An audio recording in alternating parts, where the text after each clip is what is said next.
United by Rice. My name is Junko Goda, and I'm here with my co-host Ben Lee. Hey Ben, how you doing? Hey Junko, it's actually been a while A while, since yeah, since not only we've seen each other but have yeah, done recording. yeah, So good to see you. yeah. Good to see you. It's been a lot in a very short amount of time.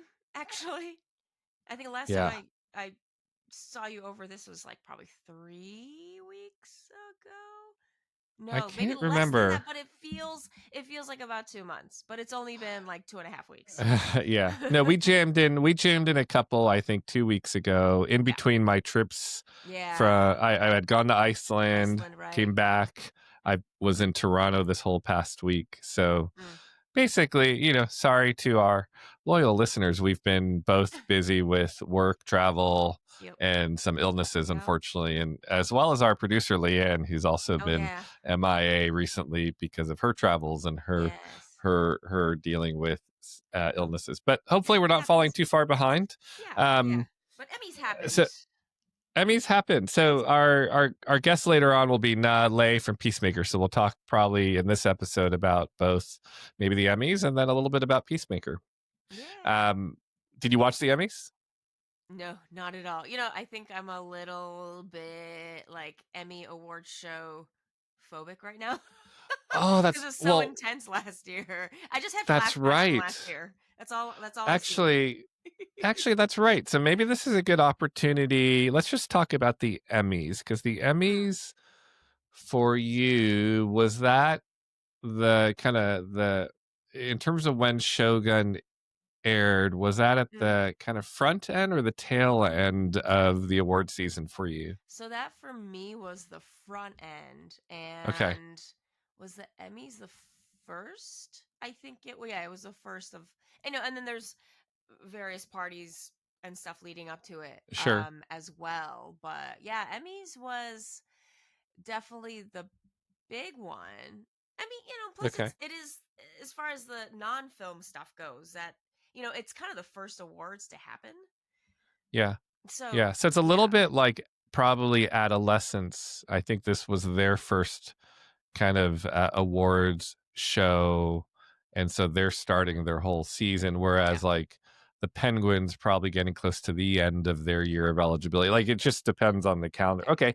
So then yeah. fatigue of the award show, I think a lot of people will hear that and say, what? Like, isn't it so cool and amazing to attend these events and see But all the like, stars and honestly, whatnot? yeah, but like props to publicists and like all of you guys who have to show up to it.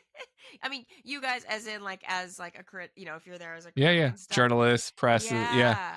I mean, I think maybe not as much as journalists. I would definitely give props out to publicists because like they're there with their talent like on the yeah. carpet and trying to like, especially the big name ones, like they'll end up wanting to answer questions longer and stuff, and it's like herding cats. And yeah, so like I don't know how publicists do it, and they're on their feet the whole time. Yeah, and they often don't get to actually go into the show. They often Yeah, stay outside right. the show. So Right, yeah. right. Which is Um okay too. You may actually not know it, but for the golden, yeah, for the globes, and most of the time, all the publicists just have their own hangout room. So, and at this yes. point, right, and everyone's kind of work with each other. Especially the ones who've been at it for like a good decade. Yeah. They all know each other, so it ends up just being like everyone just like has their shoes off. They have their like bit of champagne Mhm. because their client is often in there in that ballroom, and no one Mhm. else could be in there. So everyone's kind of having a good time in the back. Yep, yep. Same, very similar for press Press, oftentimes. yeah, Press are yeah. often in their own room too. Now, but last year because of Shogun got to sit like, at the table, front and Yeah, center, yeah. oftentimes with the Shogun team. Mhm. Even this Emmys actually, Anna Sawai and Hiro, they presented an award. So they Right, were because at 'cause they're this year's winners. Right, Emmys and they'll right. probably have to go to a lot of the awards. But that I don't know. I am far from fatigued of attending these events. Like if I had gotten, I got an invite to pay for a ticket and Mm, pay for the governor's ball, but I didn't get a right. ticket to go for free. And if that Right. had been the case, I probably would have come. Yeah. Um, Yeah. but I missed the show too. But I watched it on TV. So you didn't. You obviously know all the winners and stuff, but you didn't see any of. Did you hear any of the Actually, I buzz didn't about the even. Emmys? I actually, so I was hosting a friend from Japan. So Uh, I was like just totally focused on that. okay, So okay. I actually have not, I mean, other than like Johnny and wait, He- who was our other one? Helen. Helen Thank you. Huang. Yeah. Yeah. Other than Johnny and Helen winning, I didn't clock anyone else. I just see little tidbits Okay. on socials or the news, and that's about it. So Okay. Well, so for anybody listening, keep in mind what good luck Junko and I are because of the very few Asian American nominees and the few that we had on the show.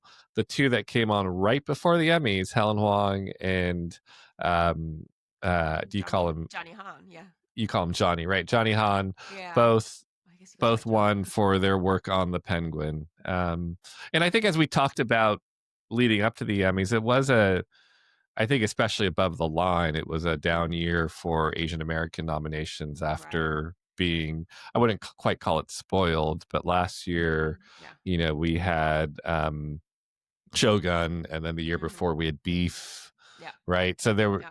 it had been a pretty good showing in the TV awards, Ali Wong, winning Mhm. some stuff. And But yeah, I mean, I guess we can always count on Bo and Yang and Ronnie Chang to yeah, always be yeah. there. Don't leave There, us, guys. there. Don't leave us. Yeah, they were there. They didn't necessarily win a lot other than being part of like the ensembles of Yeah. awards or shows that Yeah. won. But Right. yeah, shout out to Helen Huang, Johnny, and then actually Issa Briones was a guest earlier in the Yes. season Yep. for her work on the Pit and wasn't individually nominated, but the Pit Ensemble. kicked ass. Yeah. Yeah. Well, not Well, ensemble because they don't do ensemble. That's Screen oh yeah, Actors yeah, yeah, Guild, but yeah, just yeah. like best show, Best basically best show. show. Right, right, right, Yeah. right, right. Yeah, yeah, yeah. And Noah Best Wiley drama. won. Yeah. Yeah. Yeah. So I was happy. I was happy Yeah. with the outcome of, I think if you were to take a step back, not get too bogged down by specific categories, Mm. in totality, the Pit, Penguin, Adolescence, those three shows basically dominated. Mm. And then a lot of like deserving individual winners from other shows, Yep. like, um, a couple of the awards going to Severance or Andor for best Right. writing, like Yeah, yeah. definitely acknowledgement of Mhm. some of the other good TV. And then, probably the opposite side, the news was White Lotus getting shut out with their 20 plus Oh. nominations, which Oh. again also felt about right given that it wasn't the best of the White Lotus season. So Mm. Mhm. Mm. yeah. So anyway, congrats to winners. I don't know if you had heard or ever care to get into the conversation, but the host Nate Bargatze Oh yeah. didn't do the best job. I there there were actually didn't even think about it till you brought it up, so yeah, I haven't heard anything, which is not good for an Emmy host position. yeah. Well, I think people need to continue to give credit to the people that do it well because I don't Yeah. think it's easy, right? Yeah. It's kind of an awkward show, and especially the It's an awkward TV time. ones. It's an Yeah, awkward time in yeah, TV and and America. he declared that he was going to be non-political, right? And that comes with the inability then to like poke fun of a lot of things that I think people would like you to poke fun of, to be honest. But Yeah. he had this one bit that ran the whole show, which is I'm going to start a 45-second clock with every acceptance speech. And I don't know if you heard about this. And Mm. we're going to start with $100,000 that's going to be donated to Oh, the I saw Boys and Girls that. Club, Okay, I didn't look it up. right? Okay, okay. Yeah. And basically, if anyone ran over 45 seconds, then the amount would start going down. In other words, the Boys and Girls Club would get less money. Ah. And if people cut their speeches really short and there was time left, then Right. it would actually go up. And Okay. it had this kind of unfortunate impact, I think, of the Emmys this year had a lot of first time winners. And people like I think his name's Owen Cooper. He's the young Uh-huh. kid on On Adolescence adolescence, who yeah, yeah. won and deserved to win. Uh-huh. And honestly, like I'd rather hear him talk, than hear some of the other bits or presenters that did bits that in some cases are really bad and awkward. Yeah, And yeah. they would kind of go on and on. But then you'd have these really emotional winners. Kristen Milioti was another great example where, you could see them struggling with, oh, I want to thank all these people and share my emotion. But at the same time, I don't want to like take money out of the hands of poor boys and Right. There's too girls. much juggling for, yeah, especially if it's your Yeah. first So, time winning and stuff on such a big he- stage. That is a yeah. lot to demand of people. And so I think I it see. blew, and Yeah, yeah. it was like his only bit, unfortunately. And then of course at the Uh, end, and you could kind of see it coming, of course, the money had run down, and then he announces, well, I decided to give 100,000 and CBS decided to give 250,000 anyway, so we're still going to give them three. you know it just yeah. it so anyway, that didn't Yeah. land. Yeah. The other awkward moment of the Emmys, and maybe there were more, but one that was memorable was for best direction, I think, of a limited series drama, where the presenter Elizabeth Banks, actress director Elizabeth Right, Banks, came right. out, and her whole like bit and presentation was how amazing it was that in this category, I think it's 4 or 5 or 5 of 6 of the nominees were women directors. Like for the Mm. first time, we have, Mhm. a category where all the nominees but one are women. And then the winner was the man. It was Phil Barantini. It was Phil Barantini for Adolescence. And look, honestly, deserved to win. Like Mhm. Adolescence was an amazing show. The direction Mhm. of every episode being winners was amazing. But it just like you would think, I don't know, the television academy, somebody would have Mhm. told her like, hey, just FYI, like here's the winner. So Oh, I don't anyway, think, well, I mean, Emmys, do they? maybe they don't know. I guess probably they I don't think the know. Emmys you don't know. I know some of them they do know. Some, yeah. I think like Okay, the Oscars are the most like because they send their ballots to PricewaterhouseCooper, sure. and I think in SAG, I think, yeah. But anyway, Okay. Well, then they ran the risk. She knew the risk then that yeah, like of the being very winner, and it specific, just but it's poor, still, I poor guess, guy. yeah, I Poor guy. know, He has to get up there after that speech or after that yeah, that intro. intro, yeah. Yeah. Well, Yeah. anyway, so Peacemaker. So I've seen Peacemaker. Like maybe how many seasons are out? So they're in their second Their season. I second think season. they're Yeah. probably on episode 4, 5, 6, depending on when Okay. we drop this episode. Yeah. And how I'm much do you know? You know the log line, right? remind me again because it's probably been a Okay. while. Yeah. Yeah.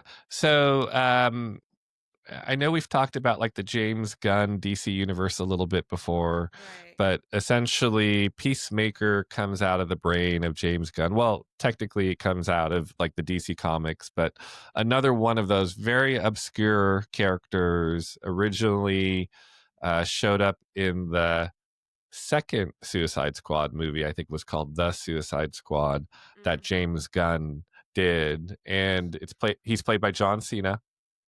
He I don't think he has actually any superpowers, like true like powers, other than he's, beefy and strong like John Cena. Right. Right. um and he's kind of dopey and, morally kind of ambiguous, and frankly is the character type that James Gunn does really well. Like Mm. if you think of the Guardians of the Galaxy Right. and some of the Right. characters that showed Yeah. up in Superman, like he's really good at these like obscure characters that kind of navigate the world through your non-traditional superhero lens. Mm. Mm.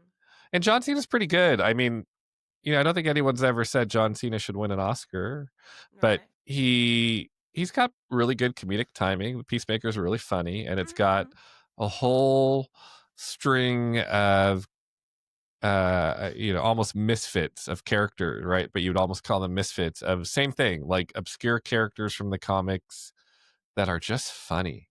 And Mm. one of them is Judo Master, played by Na Lei, who is the guest that we're featuring today. And he literally is like a 5 foot, martial arts Mm. master. Um, and in many ways could be played for jokes, right? Could be played for stereotypes. Right, right. And as you'll hear in the interview, he's a great character. He's really funny. And the fact that he actually is a like a worthy foe to John Cena, who's this big buff guy, Mm. I think was part of the attraction of the role tuna, right? It's like, yeah, I'm this undersized guy, and Vietnamese American, but look, Mm. I can go toe to toe and handle myself in a fight with Peacemaker. So Right. pretty for anyone that's watched Peacemaker, I don't have to explain anymore. It's a really insanely silly, funny show Yeah, yeah. that I'm enjoying very much. The Yeah, it's second definitely been season, a while. Definitely been a while for me. yeah, it's Yeah. not a show that like I don't know. It just is a show that I love to put on and Mm. watch, and you always enjoy it. It's not a show that is necessarily prestige TV necessarily, Yeah. like some of the other shows that we talk about often. But it fits perfectly in the James Gunn universe, and Okay. yeah, Cool. yeah, yeah. And if there's anything to enjoy, like if you haven't seen Peacemaker, Mm. either season 1 or season 2, just watch like their opening credits, Mm. because they do like a song and dance performance, like little Oh. musical theater performance, the whole cast, that is just over the top silly and Right. ridiculous, That's fun. just Okay. Very imagine James John Gunn. Yeah, Cena. yeah. Yeah, yeah. Doing a By the musical. way, Right. w- I only know James Gunn for these films, Yeah, Guardians of the yeah. Galaxy and Right. DC stuff. Like, he's so good at this type of Mm. character building Yeah, and yeah, universe yeah. building. Like, do you know anything about like what he did before the comic book world? Like, Mm-mm. I'll Nah. have to I I'll would have have to to like, read about yeah, I have him to read and up on it too. Yeah. yeah, yeah. Yeah. Okay. Yeah. Oh. Well, we a lot going on in the world. The other thing I'd probably mention is, and congratulations, Chico, we are amazingly Oh yeah. nominated for a podcast, a best Yay. podcast award by the Hollywood Creative Alliance. It's the Astro Nice. Awards, Thanks which, for submitting us, um, Ben. yeah. Hey, look, any press, any media, any attention we get, Yes. the better. But That is your definitely your bucket. yeah, but look, I feel somewhat honored. The Yay. Astro Awards, they have a TV awards, they have a film awards, and this is the inaugural podcast awards, and they selected us in Yay. the member category, which means that of the 300 plus members who are all, very similar to Critics' Choice, somewhere Mm. in the diaspora of entertainment media, Mm-hmm. and many of whom, as you can imagine, have podcasts. We were selected among the top. So, uh, Okay. Yay. all that said, I've gotten no email about, do we need to do anything? Do we need to show up anywhere? is there is there a Oh, physical award show that we should yeah, attend? that's So funny. I'll Okay. let you know. Well, yeah, I'll let you keep me know. surprised. Yeah, but again, thank you all for listening. Yay. United by Rice podcast on Instagram, and you can find the podcast on YouTube, on Spotify and iHeartRadio, and probably a couple other things I don't even know about at this point in time. Probably. So, Cool. any other closing thoughts? I know I kind of stole the mic this episode quite a bit. Oh, all good. No. Yeah, you Okay, can just wrap us up. all right. Well, I'll hand it over to Natalie from Peacemaker.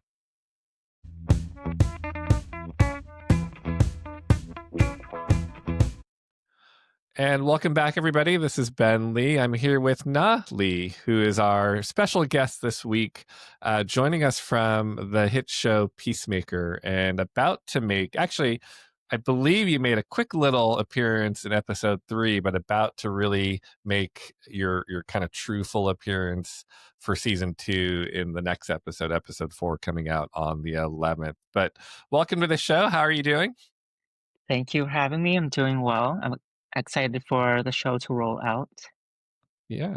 Well, I would love to just dive, I know we're going to go back in time a little bit, but I imagine not that many people know you that well or know the story of how you came to Peacemaker that well. But really, just going back, I think it probably goes all the way back to like 2020, 2021. How did you come upon the role? Was it open audition, or did they have a very specific person in mind, and they knew of you? So the first occurrence that I heard about the role at all was my manager, Kat from Bohemia. Hmm, She had submitted my stunt reel, so I was practicing wushu for about 2 years before this. So okay. I compiled a stunt reel, and then she had submitted that, and then she sends me an audition saying that it's James Gunn and John Cena are attached to this unknown, untitled project, Hmm, and they needed to see me doing hand-to-hand combat because this character does mostly hand-to-hand stuff, and my reel was mostly weapons-based, and so I sent that in, and then about a few days later, they get back to me and they sent me some sides. It was the inter or the scene where I was throwing Cheetos at Peacemaker. So that was the scene that I was auditioning with. Um, and at that point, I had basically almost given up on acting. So I was like, I'm just gonna have fun with this. So I actually printed out John Cena's face, stuck it onto a mannequin that I just had lying around, and I was doing my scenes off of that, which is pretty unconventional for most self tapes. sure. So we sent that in, and then I had an interview with the stunt coordinator or choreographer because Judo Master was doing a lot of fighting. So I interviewed with him, and then didn't hear back for about a week. And then I check up with my manager, and she's like, "Yeah, I'll give you a call in 30 minutes." And then she calls me on the phone with my agent, and she's like, "Well, they'd like to offer you this role." Hmm. And when they had cast me, it was under a fake name, so it wasn't Judo Master. It wasn't until I was going in for a costume fitting and I was CC'd onto an email chain that said, "We found our Judo Master." And I was like, "Judo Master?" And so I looked him up real quick and I was like, "Oh my gosh, I'm going to be a superhero." Yeah, that's awesome. Now, so just to recap, you didn't know the specific character, and it doesn't sound like you even knew the franchise. You knew it was just John Cena, and you knew at that time, had you started to put together, well, you knew Suicide Squad was going on and he was in it. Was your assumption that it was going to be DC Comics based and likely in the Peacemaker franchise somewhere? So when I got this audition, Suicide Squad wasn't out yet. Mm, The Suicide Squad, and I didn't even realize that they were filming it at this point. I see. So I think they were still maybe doing post-production for it. So I went in completely blind, and I think what I took from the breakdown of the audition was my character was going up against John Cena, and Mm, so I knew that whoever I would be doing all the reels and hand-to-hand combat stuff with, I was trying to get like the biggest person I could find, to play opposite me because if it's John against me, like there's no way that I can, physically match him. So I wanted to have that contrast in the scene partner. mhm. So I think maybe that's what helped me out. I see. Now, you said that you saw the name Judo Master. Now, that's not a character that I was familiar with. I'm more of a, I wouldn't say a casual fan of DC Comics. I think I'm a pretty big fan of like the DC movies, all the Batmans, all the Supermans, of course. But I haven't read a lot of DC Comics, at least since I was little. I didn't know the character Judo Master. Did you know the character when you heard it, or did you have to then do some research? I did a bunch of research after I found out because I didn't know about Judo Master at all. Mhm. And I found out that he was a part of the Charlton comics that was brought over and acquired by DC. So that includes Mm. the Atom, Peacemaker, and so all of that group I started to read up on. I purchased the comics online and then read it, and then as I was getting the scripts, it didn't really talk too much in depth about Judo Master because he's, Mhm. such a small role in season one, that I just took that as, just background for my own enrichment. And then everything that you see of Judo Master is from James's script. Mm.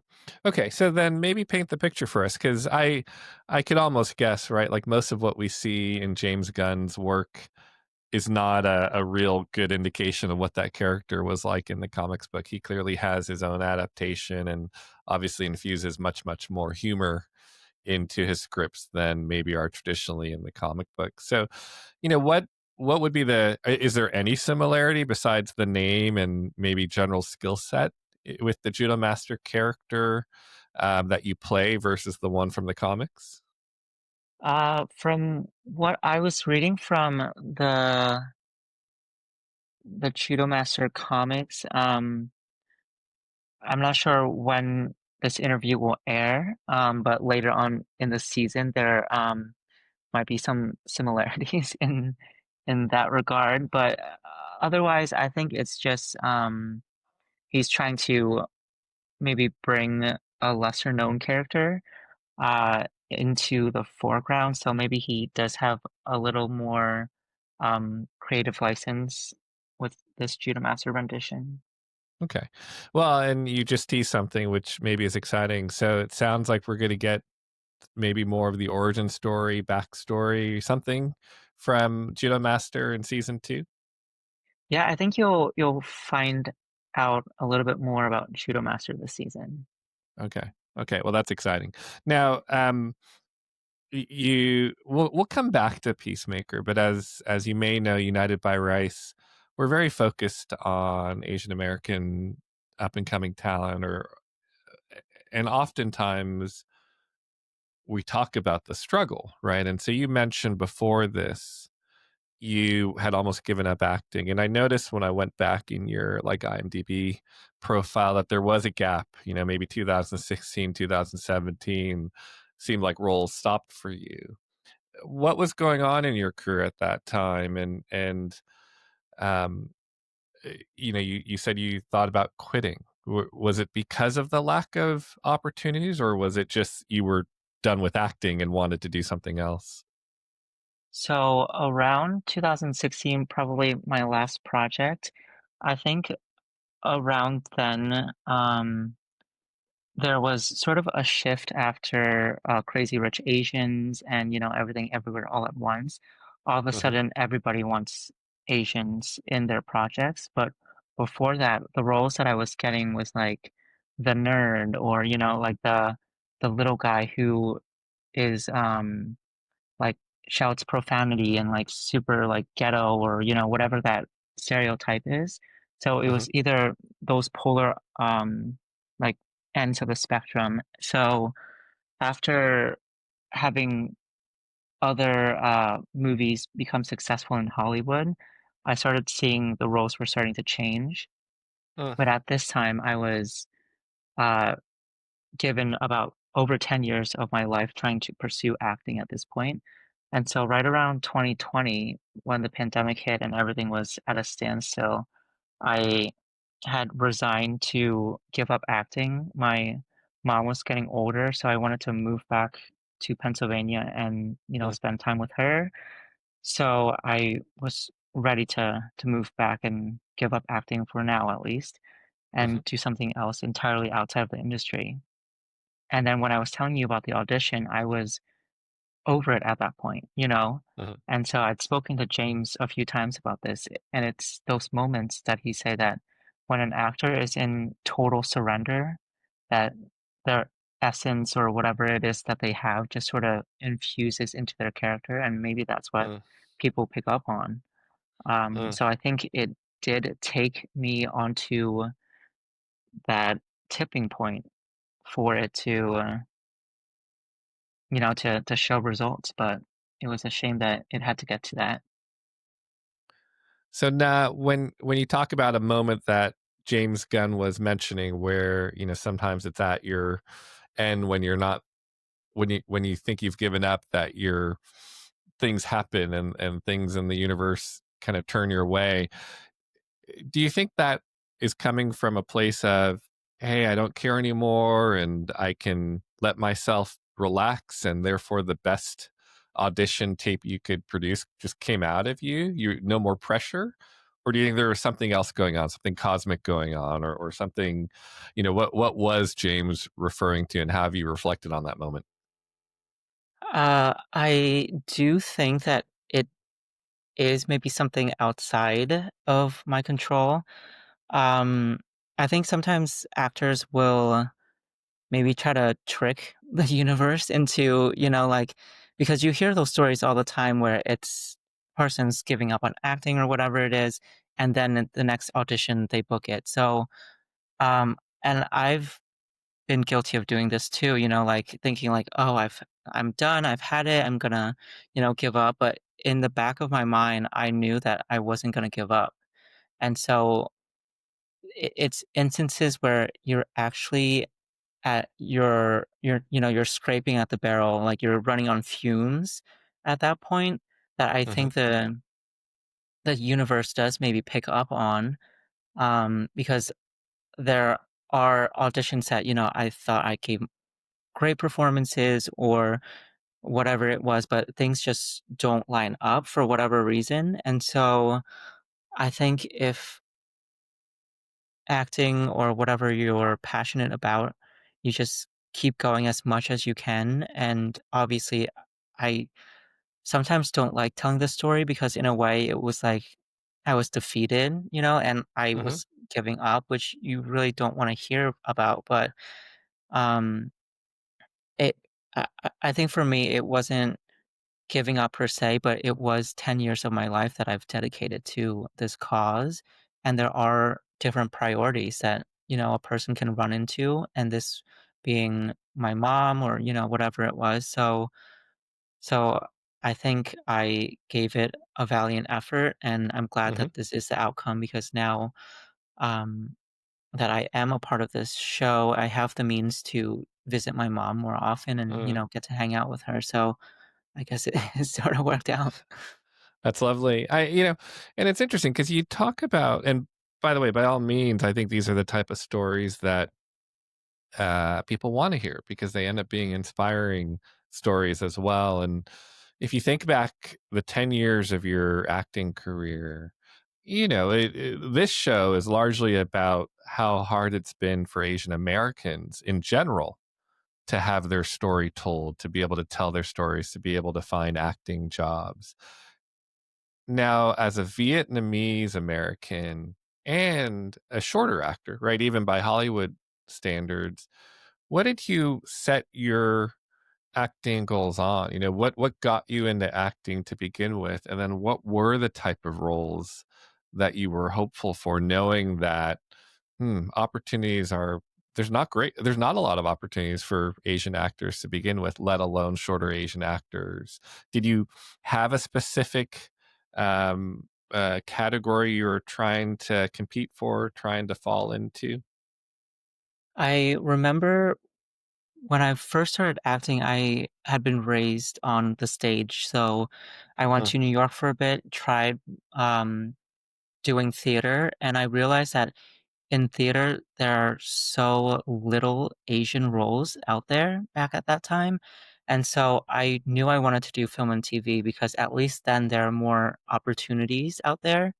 mhm, And the roles that I really wanted are the ones that everyone else got. The roles mm, that was written for everyone else other than Asians. mhm, So I spoke earlier about the spectrum of, super nerdy Asian or like Chinese food takeout, or to like a mm, super like ghetto black speaking Asian. Like I just want a normal like role that Yeah. happens to be Asian, you know? So when something like Judo Master came along, it was sort of ironic because the comic book, he was a white man, like a Mm, white person, and now he's Asian, which I feel like Judo Master should always have been Asian, but, you know, when right. it first came out in the 50s, like, that's totally unheard of. Sure. Um, so now maybe this is the the reparation for that. Yeah. Um, and I remember even being surprised when Judo Master first debuted in season 1, there were images of him next to a really tall bodyguard. And what surprised me was the Asian community, some of the audience members spoke out and they were saying, "Oh, look who they cast as the superhero, like the short, effeminate person who doesn't talk much, blah blah blah." And it was sort of like, in my mind, like, so it's as if you only want representation to serve whatever narrative that you're going for, you know? So, Mhm. yeah, sure, you want Asian to be leading man, romantic or whatever, but what about those people who don't fit that, you know? So, Mhm. am I trying to be a stereotype inside of a stereotype, you know? So, for me, it was great playing Judo Master because this is a chance to showcase the entire spectrum of what Asians can do. Mhm. Mhm. So No, yeah, I agree. Actually, Daniel Day Kim recently was talking about a little bit of a different flavor of this, right? But he was talking about how, in some ways, the Hollywood has swung too far in the too far in the kind of casting of Asian direction, in the sense that now a lot of roles are very specific to Korean, very specific to Chinese, very specific to Japanese actors, and yet, his case was there's so few roles overall that they should be thinking about just casting Asians, right? And to your point, it's another lens on that, right? Not everybody has to be your stereotypical, superhero tall guy, which I think James Gunn in general is good about doing. That, like, are you aware of any like internal pushback he received in trying to cast you? Like, was there pressure from the studio to say, hey, you know what, we need someone that actually physically looks like they could beat up John Cena, not someone that's smaller? Uh, he hasn't expressed any studio pushback to me, so I'm not sure if there Okay, was even that's good. any. I think, James does a really good job of creating characters Hmm. and finding actors to fit those characters. And I sort of appreciate his commentary about the whole size thing that, you know, Peacemaker is very big and very strong, but he doesn't have the articulation and martial arts skills. Hmm.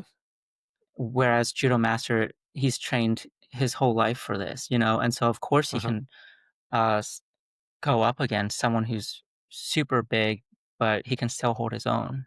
Hmm. And that's generally real life, right? I think in sport, that we see that all the time, that smaller, Hmm. quicker, specialized can outdo size, all the time in all types of sports, not just fighting sports. um Going back to now, you had mentioned the tide changing with Crazy Rich Asians. Was that something that you observed, or did you actually start to see opportunities coming to you, your agent starting to call you about more opportunities? Yeah, after that movie, you know, Hollywood, it's sort of slow in the way that it progresses. So Hmm. after that movie came out, it was probably a few months or if not a year afterwards that you start seeing the scripts reflect these changes in the industry.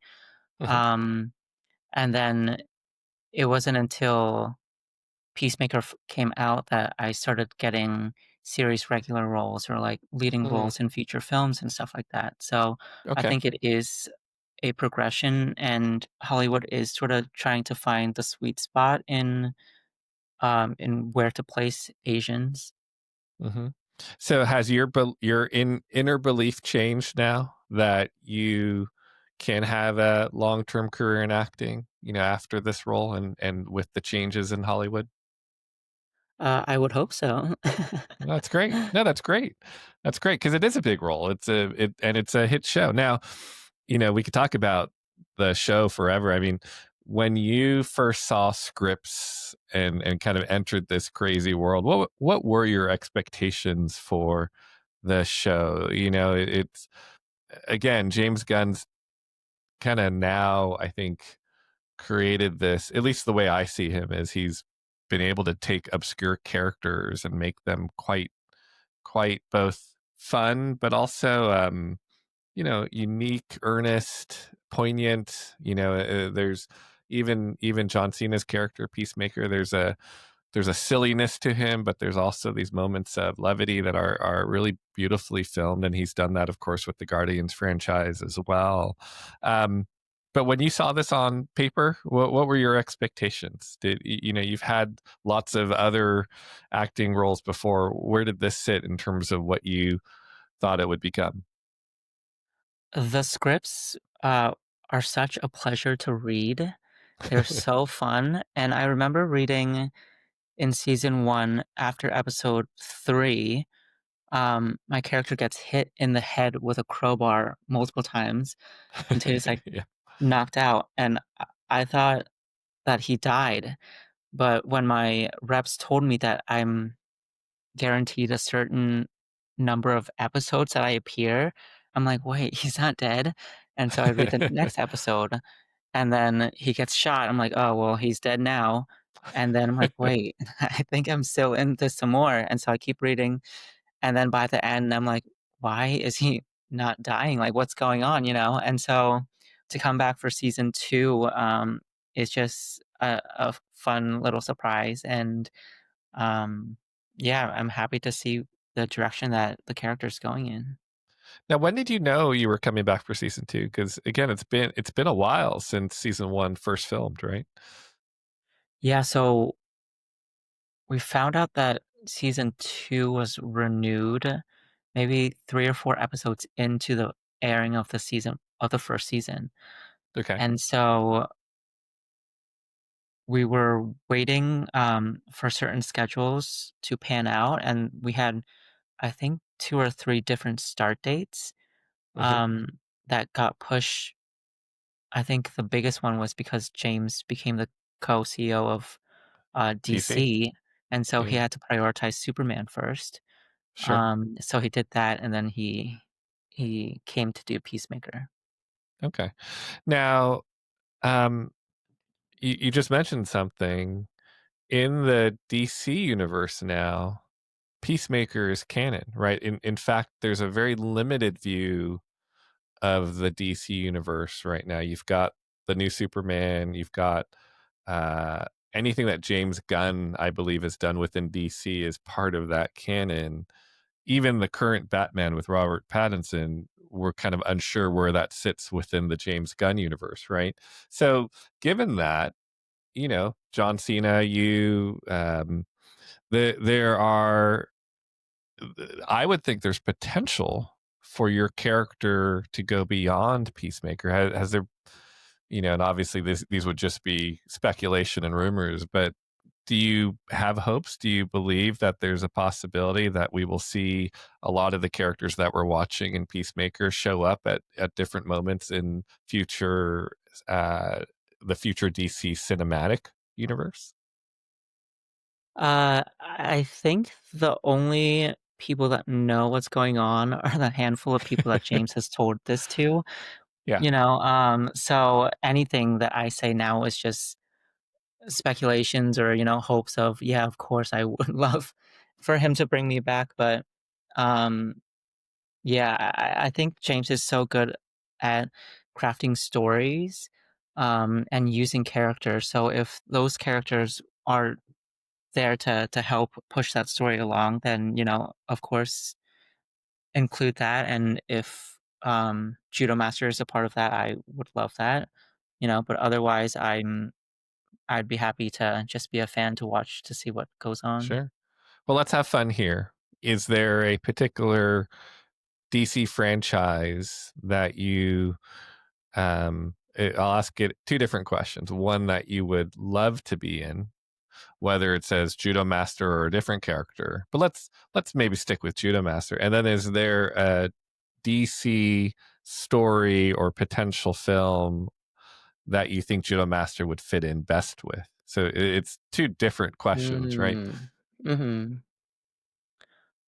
I think because the Peacemaker world is so grounded in reality, I think it would be fun for Judo Master to go up against people who maybe have magic or, um, crazy abilities like that, just to see how Mm-hmm. the power scaling would work out.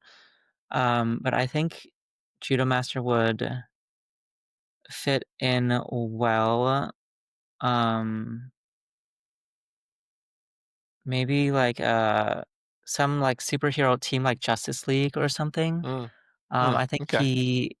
he could help with their missions or whatever it is. Mm. Well, and along those lines, I think there's some hints that this season, again, no spoilers, that we, like many of the heroes in comics, that you might go between enemy and adversary versus friend or friend, right? And do you know the history of Judo Master? Does that exist with Judo Master as well in the comics? Sometimes an enemy, sometimes a friend. Yeah, there are several renditions of Judo Master. Some of them, there's one that's a female version, Mm, Sonia, and she joins, I think, the Bird of Prey crew. So it's like, interesting. Okay. all those people. And then there's one called a series called Law, which is um I forget who's in it, but I think there's 5 members in this team. Their lethal assault weapons is what their group is called. So it's mostly just like hand-to-hand combat or, just using themselves as opposed to weapons or magic or, tech. Uh-huh. Mhm. All right. So some fun questions specific to the show. Cheetos, is that something that you've always liked, or are you getting sick of them now? I actually haven't eaten Cheetos before the show. Oh wow. And now after eating so many of them on set, I've grown accustomed to them. And now anytime I go to like a convention or interviews, people always give me Cheetos. So I actually have a bag right here from one of the other interviews that I went to. So I can't escape them. I'm sure. Have you been asked to sign bags of Cheetos? Yep. Yeah. How funny. What was your first reaction when you saw yourself first as an action figure or a Funko Pop? It was really cool and sort of surreal. Um, but yeah, like I think it's fun to because I grew up playing action figures, and Mhm. so I think it would be nice for maybe like an Asian kid to be like, "Oh, this character is actually Asian," and it's Yeah. represented. So Yeah. Well, and I've talked about this on our show before. In the Marvel universe, we've seen, at least on screen, we've seen Shang-Chi fairly recently, and we saw Gemma Chan in Eternals, for instance. But there's been actually fewer Asians in the DC universe represented.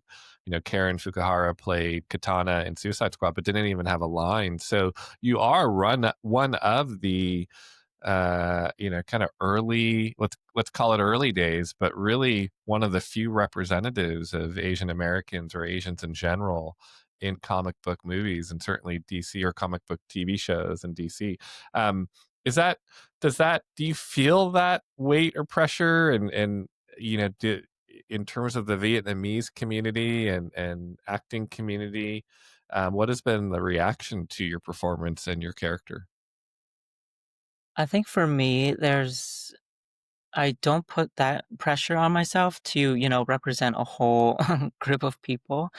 Mhm, But it is nice that people like Annie Chang, who was playing Detective Sophie in mhm, season one, she did such a great job, and the fans are really rallying with Judo Master and sort of propelling him to this status. And so I think it's as an actor just doing the best job that I can, and whatever happens in the zeitgeist that propels the needle one way or the other, I hope it's in a better direction. And so people like Annie and myself that can do a good job as these characters, hopefully that will show other people in the industry or across industries that like casting an Asian person is viable and it is profitable for you, mhm, and fans really resonate with that. mhm. Um, as I alluded to earlier, and I could use myself as an example. Growing up, I would not have thought about being an actor because I didn't see myself on screen. Um, what advice do you have, for not just Asians or Asian Americans, but also folks who may look at themselves and say, physically, I don't fit the mold of your, tall, um, blonde-haired action hero, right? What advice do you have for those kids today that love the idea of acting or who are already doing theater, um, to eventually like maybe get to meet their goals? I think what pops into my mind immediately is sort of this beauty trend, like in like the 90s, early 2000s, women would have really thin, skinny eyebrows, and that was a trend. And so everyone Mhm, was doing that trend. And then it took either models or actresses who naturally have really thick eyebrows, and they just kept them like that. And then sooner or later, that became the trend. And now everybody wants nice, thick eyebrows, So I think for an actor or anyone, your your best the best thing about you is your uniqueness and individuality. And if you can sort of conquer that and be sort of like a pillar, of you-ness, then people will accept that and realize that there is someone out there who is tangibly this and they're comfortable with it. And so for myself as an actor, like I remember going into auditions and would be on my tiptoes inside my shoes trying to present mm, myself as taller. And mm, so after playing Judo Master, I realized my strength isn't in my height.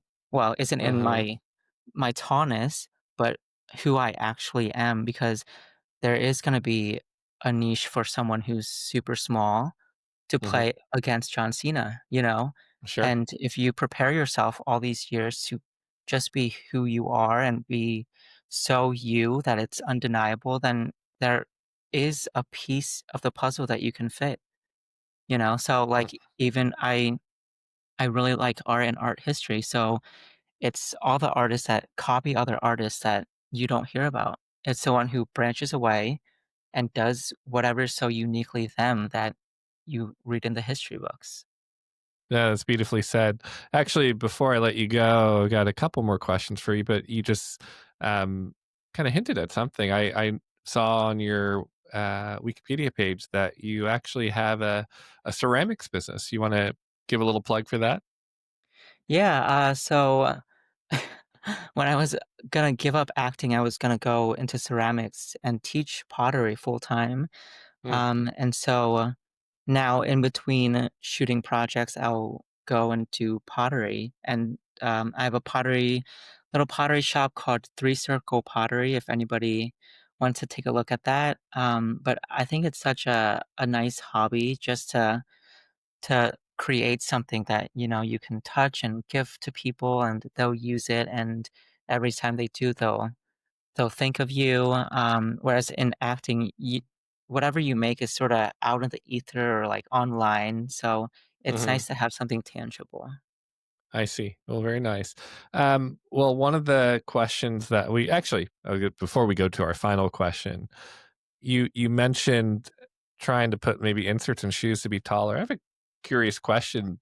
Did you ever feel pressure? Did you ever feel like you had to change your name or use like a more whitewashed sound name when you were in those throes of trying to figure out whether you could still make it in this business? Yeah, I think there were a few conversations about that. And I think it's the same thing of owning who you are. Um, like my parents and my grandparents gave me this name, and Yeah. so in trying to fit in, I would maybe be doing them a disservice by doing that, as opposed to being the first person to anchor the name of Na, and maybe other people who have weird or wacky names or whatever it is can be like, oh, well, this person, is making it. Then they can be a little bit more proud of their culture or their heritage. I think it matters. I think of someone like Ming Na Wen, right? And she's been doing it for decades now. And I think resisting that pressure is a positive thing and a positive example for other actors that are coming up in this business. And not just actors, really anybody. So I really do appreciate that. On United by Rice, we ask everybody this question, and this is just for fun, but let's say you have a long day, an exhausting day. What is your go-to rice dish? And rice can be rice based, so it could be noodles too. Yeah. My go-to rice dish after a long, stressful day is white rice with uh, fried spam and kimchi. That's my go-to. Is there a name for that? Because that's not like particularly Vietnamese either, right? It's kind of a combination Yeah. of all things Korean, Hawaiian, Chinese. Right. Yeah, Yeah. I don't discriminate where the product comes from. I just love how it tastes. Yeah. Yeah. No, that's great. Well, it was a pleasure to meet you, Na. Congrats on season 2 and just being part of a very successful franchise. And we look forward to seeing how your career continues to progress now that you've got that door wide open for you. Thank you. Yeah, great chatting with you, Ben.